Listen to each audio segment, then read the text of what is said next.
Glycemic index is a measure of how quickly a carbohydrate converts to sugar in your bloodstream and how high it spikes your blood sugar. We have something to eat, which causes our blood sugar to start to rise pretty quickly. Our body then produces insulin in order to get the sugar out of the bloodstream, as we discussed earlier. This takes us not only down past the healthy zone, it takes us into a low blood sugar level, which then forces us to want to eat again, because when we have low blood sugar, we get jittery and we feel hungry.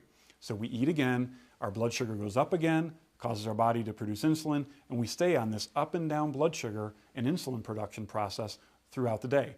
This causes considerable weight gain.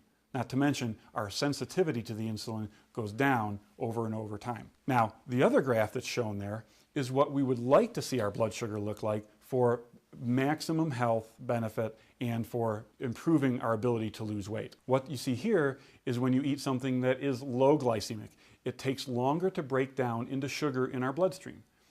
We stay in the healthy blood sugar zone. We never get above the top green line, so therefore our body isn't triggered to produce insulin. Now the great thing about our bodies, again, is from a design standpoint, is we have countering hormones. Insulin is the fat storing hormone. Glucagon is the fat burning hormone. And when we're not producing insulin, our bodies will naturally produce glucagon. So if we stay in the healthy zone, our body will produce the hormone that naturally starts burning fat and releasing those unwanted pounds from our body. Now, to help you better understand the difference between low glycemic and high glycemic and the impact it has on your food choices, we want to talk about some common breakfast cereals, because most people have cereal for breakfast. So the two we like to start with are Fruit Loops and Special K. Now, what would you think would be the healthier choice for breakfast cereal when it comes to weight loss? Gabby, what would you think?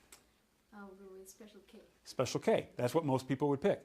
The reality is they are both the same for glycemic index. Both the products have a glycemic index of 69, meaning both of them are going to spike your blood sugar equally. That's kind of surprising, but that's what the data shows. Now, the next products that we'd like to show you are Cocoa Pops, Cheerios, and shredded wheat. Now, of these three products, Cocoa Puffs, Cheerios, and shredded wheat, which do you think, Katrina, which do you think would be the healthier choice? Shredded wheat. Shredded wheat. Okay, that's one of the usual choices, and many other times people would choose Cheerios, and certainly Cocoa Puffs would be the last one on the list. But the reality is all three of these cereals have a glycemic index in the high 70s. They're all effectively the same when it comes to spiking your blood sugar. So what that's showing you is that you can't know by looking at the label what is a healthy cereal and what's a non-healthy cereal when it comes to controlling your blood sugar, because glycemic index and glycemic load are not terms that are commonly used in North America, nor is any of that nutritional information on the label. Now, the last cereal category that we want to talk about is probably the most common one that people will eat, and that's oatmeal. Now, probably one of the most common ones is the little packets of instant oatmeal, right? Everybody knows you just rip them open, you pour them into a bowl, add the boiling water, and poof, you've got breakfast. The problem is this spikes your sugar in your blood almost as much as eating table sugar. It's absolutely horrible for you for blood sugar control. Now, the next level up from instant oatmeal are the typical canisters. And there's really two that you would normally look to choose from in the grocery store. You've got the quick 1-minute oats, and you've got the old-fashioned oats. These cook in 1 minute, these cook in 5 minutes.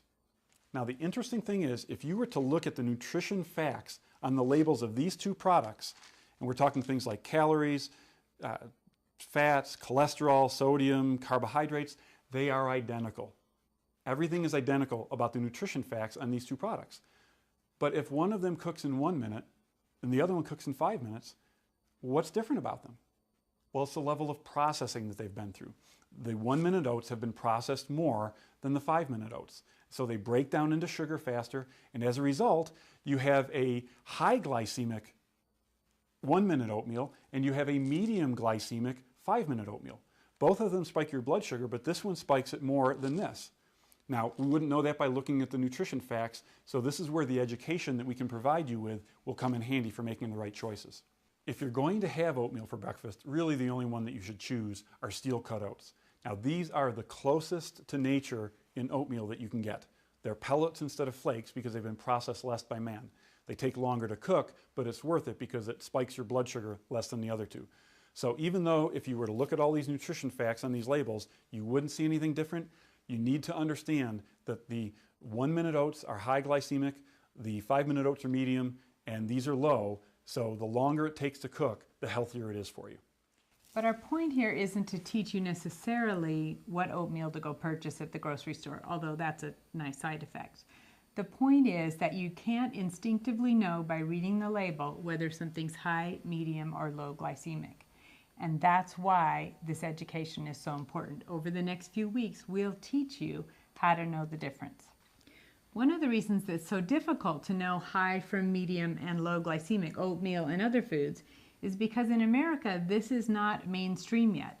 In most of Europe, Australia, New Zealand, your products are labeled with the glycemic index number, but here we don't have that advantage. Some of the things that are complicated, some of the reasons that they give, is that the glycemic index for a given food varies depending on how it's cooked or how it's processed. Well, you just heard about that, right? We had the 3 oatmeals varied from high, medium to low depending on how they were processed. It doesn't just happen with oatmeal, it happens with lots of different foods. But a certain degree of education will teach you how to choose wisely, how to choose the healthy foods from the unhealthy foods. A banana, for example, could be medium glycemic when it's fairly new from the grocery store, but after it's sat on your counter for a while and turned brown and ripened, now it's very high glycemic. So the degree of ripeness makes a difference. Whether the food is eaten alone or eaten with something else, how you combine the foods makes a difference. How much food you eat makes a difference. In other words, if even the steel-cut oats that we just showed you, if you were to have a gigantic bowl of steel-cut oats, even that would still spike your blood sugar. So quantities are important.